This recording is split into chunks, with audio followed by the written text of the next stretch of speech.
आज आपल्याला जायचे नांदेडला। नांदेड या ठिकाणचं मुक्रमाबाद पोलीस स्टेशन आहे, त्या अंतर्गत घडलेली आजची ही घटना आहे।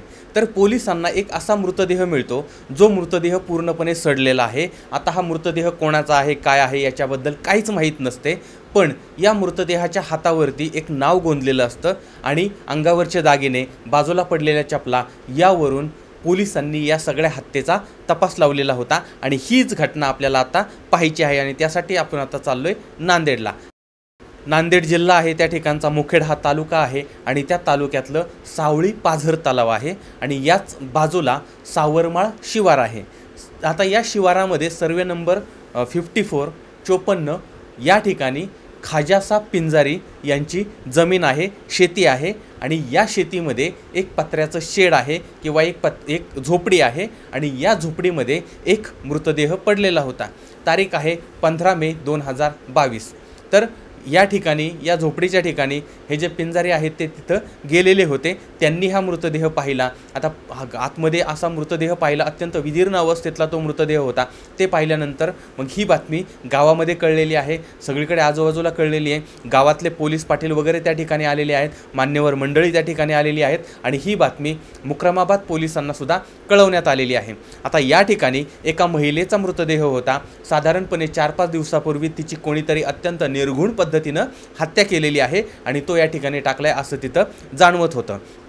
तिचा चेहरा जो आहे तो दगडाने ठेचलेला होता आणि त्यामुळे तिला ओळखणं हे प्रचंड अवघड होतं। आणि हा जो महिना आहे तो महिना होता मे महिना आणि त्यावेळेस होतं प्रचंड ऊन आणि त्यामुळे या उन्हामुळे तो मृतदेह जो आहे तो फुगलेला होता आणि सडायला लागलेला होता आणि प्रचंड दुर्गंधी त्या ठिकाणी येत होती।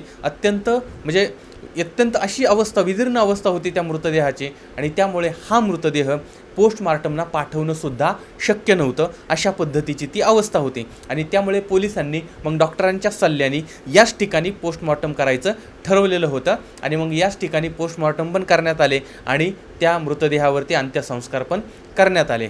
आता या ठिकाणी असा कोणताही पुरावा नव्हता की ज्यामुळे या मृतदेहाची ओळख पटेल किंवा त्या व्यक्तीचं नाव वगैरे समजेल, कारण चेहरा पण पूर्णपणे विद्रूप करण्यात आलेला होता, त्यामुळे त्यावरून पण काही कळत नव्हतं। पण मृतदेहाच्या हातावरती एक नाव गोंदलेलं होतं आणि ते नाव होतं बापूराव भेंडे। आता हे नाव कोणाचं होतं? आता हे नाव पतीचं होतं या महिलेच्या किंवा पित्याचं होतं का मुलाचं आहे किंवा अजून कोणाचं आहे याबद्दल काहीही समोर येत नव्हतं। त्याचबरोबर ती या मृतदेहावरती म्हणजे त्या शरीरावरती काही दागिने होते, कपडे आणि बाजूला एक चप्पल पडलेली होती।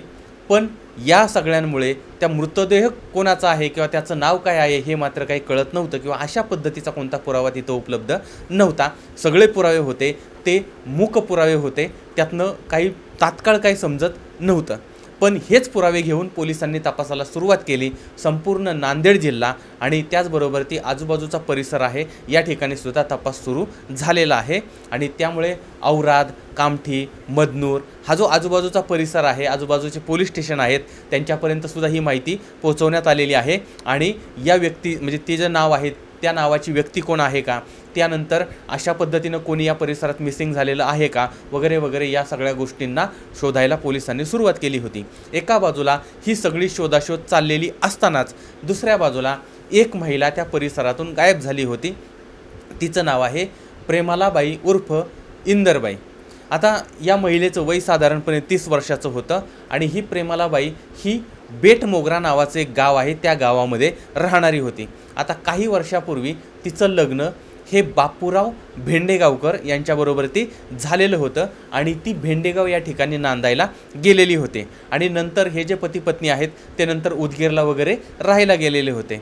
आता ही प्रेमाला आणि बापूराव यांचा संसार सुरू झालेला होता, पण दुर्दैव बघा 2018 बापूरावांचं निधन झालं आणि प्रेमाला जी आहे तिचा आधार निघून गेला आणि त्याच्यानंतर ही जी तरुणी आहे किंवा ही जी महिला आहे ती महिला आपल्या माहेरी म्हणजे बेटमोगरी या ठिकाणी गावाकडे आलेली आहे आणि ती आपल्या आईबरोबर ती राहायला लागली।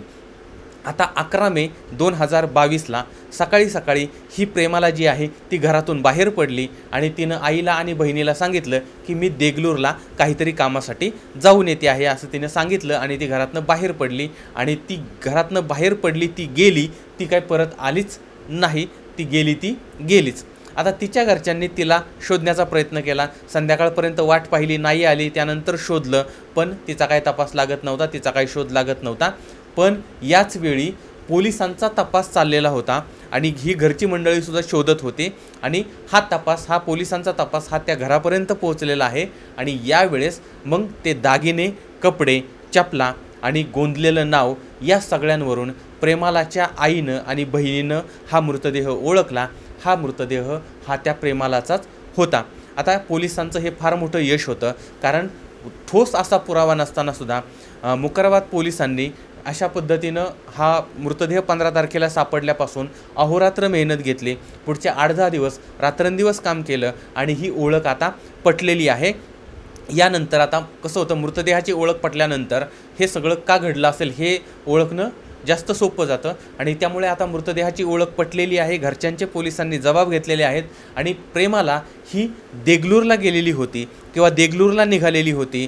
मग ती तिकडं न जाता सावरमाळ किंवा सावडी या भागामध्ये का गेली असेल, कशासाठी गेली असेल. आता पोलिसांनी प्रेमाला हिच्याबद्दलची अधिक माहिती घेतली आणि यावेळेस अजून एका व्यक्तीचं नाव समोर आलेलं होतं. नाव आहे शंकर खपाटे, वय साधारणपणे 36 वर्षाचा आहे आणि हा सुद्धा त्याच गावातला म्हणजे बेटमोगरी या गावचाच राहणार आहे. पोलिसांनी शंकरला ताब्यात घेतलं, त्याच्याकडून कसून चौकशी केली आणि याच्यामधून अजून एक नाव समोर आलं. शंकरचा त्याच गावामधला मित्र आहे, त्याचं नाव आहे श्रीराम पिटलेवाड, वय साधारणपणे 30-31च्या आसपासचं आहे. यालासुद्धा पोलिसांनी ताब्यात घेतलं आणि मग प्रेमाला यांच्या हत्येचं रहस्य जे आहे ते उलगडलेलं होतं. आता ही घटना कशा पद्धतीनं घडलेली होती, तर प्रेमाला या आई आणि बहिणीकडे राहत होत्या, म्हणजे बेटमोगरा या गावामध्ये त्या राहत होत्या. पतीचं निधन झालेलं आहे आणि त्यांच्या जीवनामध्ये आणि मनामध्ये एकटेपणा आलेला आहे. दुःख आणि एकटेपणा एकाच वेळेस जेव्हा येतं ना, त्यावेळेस दुःखाची तीव्रता जास्त वाढते आणि आपल्या जवळचं कोणीतरी माणूस जातं त्यावेळेस ते अजून दुःख जे आहे ते पचवणं शक्य नसतं आणि त्यामुळे मग या काळामध्ये कोणाच्या तरी आधाराची गरज असते, मदतीची गरज असते, सहकार्याची गरज असते. आणि जर समजा समाजामध्ये अशी एखादी स्त्री असेल किंवा एखादी एकटी स्त्री असेल किंवा निराधार स्त्री असेल किंवा विधवा स्त्री असेल तर अनेकांच्या नजरा त्या स्त्रीच्या भोवती फिरायला लागतात. असो तर आता या ज्या आहेत त्या गावामध्ये होत्या, आईवडिलांकडे राहत होत्या आणि त्याच वेळेस या गावामधला शंकर जो आहे त्याच्याबरोबर ती प्रेमाला यांची अत्यंत चांगली मैत्री झालेली आहे किंवा त्यांची जवळीक वाढलेली आहे. आणि शंकर जो आहे तो प्रेमालांना हवी ती मदत करत होता, त्यांना अडचणीमध्ये धावून जात होता, त्यांना काय हवं नको ते सगळं त्यांच्यासाठी देत होता आणि त्यामुळे यांच्यामध्ये प्रचंड गाढ अशा पद्धतीची मैत्री झाली. यांच्या बाहेर भेटीगाठी सुरू झाल्या आणि याच काळामध्ये यांच्यामध्ये पैशाची देवाणघेवाणसुद्धा सुरू झालेली होती, म्हणजे शारीरिक आणि आर्थिक संबंध यांचे वाढलेले होते. पण निसर्गाचा एक नियम आहे, जी गोष्ट नैतिक नसते आणि जी गोष्ट प्रमाणापेक्षा जास्त असते तिचा अंत अत्यंत वाईट असतो आणि या ठिकाणी सुद्धा असंच झालं. आता या दोघांच्यामध्ये वादाला, भांडणाला सुरुवात झालेली होती आणि विशेष करून यांचे वाद हे पैशामुळे वाढलेले होते. आता या दोघांच्यामध्ये प्रचंड खडाजंगी वगैरे चाललेली होती आणि यामुळे हे प्रकरण इथपर्यंत पोहोचलं की या शंकरने निर्णय घेतला की प्रेमाला हिची आपण हत्या करायची आणि यासाठी गावातलाच त्याचा जो मित्र आहे श्रीराम यालासुद्धा त्यानं बरोबरती घेतलेला आहे आणि कट रचला. 11 तारखेला प्रेमालाला भेटायचं, निर्जन स्थळी घेऊन जायचं आणि हत्या करायची असं यांनी ठरवलं आणि त्याप्रमाणे शंकर यांनी प्रेमालाला कळवलं आणि ते पाठीमागही अनेक वेळा एकमेकांना भेटलेले होते, त्यामुळे यानं सांगितलं की उद्या आपण नेहमीप्रमाणे भेटूया आणि त्याचप्रमाणे 11 तारखेला प्रेमाला घरातून बाहेर पडलेले आहेत आणि देगलूरला चाललेली आहे वगैरे त्यांनी घरी सांगितलं आणि त्या शंकरला भेटल्या. त्यांच्या दोघांची भेट झाल्यानंतर एका खाजगी वाहनामधून ही मंडळी देगलूरला न जाता सावरमाळ हा जो भाग आहे त्या शेत शिवारामध्ये आलेली आहेत. अत्यंत निर्मनुष्य ठिकाणी हे दोन प्रेमीजीव तिथं पोहोचलेले आहेत आणि या ठिकाणी श्रीरामसुद्धा अगोदरच लपलेला होता. हा सगळा यांचा प्लॅन होता. त्याप्रमाणे आता हे दोघं आणि ती असे तिघंजण त्या ठिकाणी आहेत आणि या दोघांनी प्रेमाला यांच्यावरती हल्ला केला, त्यांना मारहाण करायला सुरुवात केली, त्यांना जखमी केलं आणि दगडानं ठेचून त्यांना ठार मारलं. आणि त्यांचा चेहरा आणि शरीर पूर्णपणे बिघडवलं। आता त्यांचं प्रेत जे आहे त्या ठिकाणी एक झोपडी होती, त्या झोपडीमध्ये त्यांनी टाकलं आणि हे मारेकरी तिथून निघून गेले। पाठीमागच्या 3-4 दिवसापासून हे जे प्रेत आहे ते प्रेत त्या ठिकाणी तसंच पडलेलं होतं, रक्त पार वाहून ते वाळून गेलेलं होतं, काळं पडलेलं होतं। उन्हामुळे ते शरीर जे आहे ते फुगलेलं होतं आणि ते प्रचंड सडलेलं होतं आणि प्रचंड दुर्गंधी त्या परिसरामध्ये आता पसरायला लागलेली होती। आता इकडं मारेकऱ्यांना असं वाटत होतं की आपण पुरावे नष्ट केलेले आहेत, चेहरा बिघडवलेला आहे, ओळख लपवलेली आहे आणि त्यामुळे आपल्याला पोलीस पकडू शकत नाही किंवा आपण पोलिसांना सापडू शकत नाही। पण मुक्रमाबाद पोलीस स्टेशन जे आहे त्यांच्या ताब्यात हा सगळा तपास होता आणि अखेर त्यांनी पूर्ण तपासाअंती या आरोपींना गजाआड केलेला आहे। आता जी घटना माध्यमातून समोर आलेली होती ती मी तुमच्यासमोर मांडलेली आहे। आता या गोष्टीचा अजून तपास चाललेला आहे, कदाचित काहीतरी वेगळी माहिती, नवीन माहितीसुद्धा आपल्यासमोर येऊ शकते। आता जर समजा तुम्ही या नांदेड किंवा या परिसरातले असाल तर तुम्हाला याबद्दलची अधिक माहिती असेल तर सुद्धा तुम्ही कमेंट बॉक्समध्ये जरूर कळवा। आता या प्रकरणामध्ये पैशाच्या देवाणघेवाणीमधून ही हत्या झालेली आहे असं कारण समोर येतं आहे, पण हेच कारण होतं का इतर कोणतं कारण होतं हे सुद्धा तपासाअंती समोर येईल। पण या सगळ्या प्रकरणामधून आपण धडा काय घ्यायचा?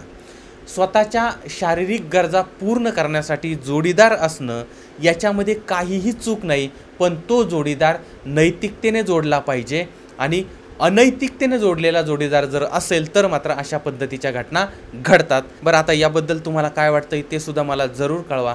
पुन्हा भेटूया उद्या रात्री 8:30 वाजता एका नवीन क्राईम स्टोरीसह। तोपर्यंत धन्यवाद।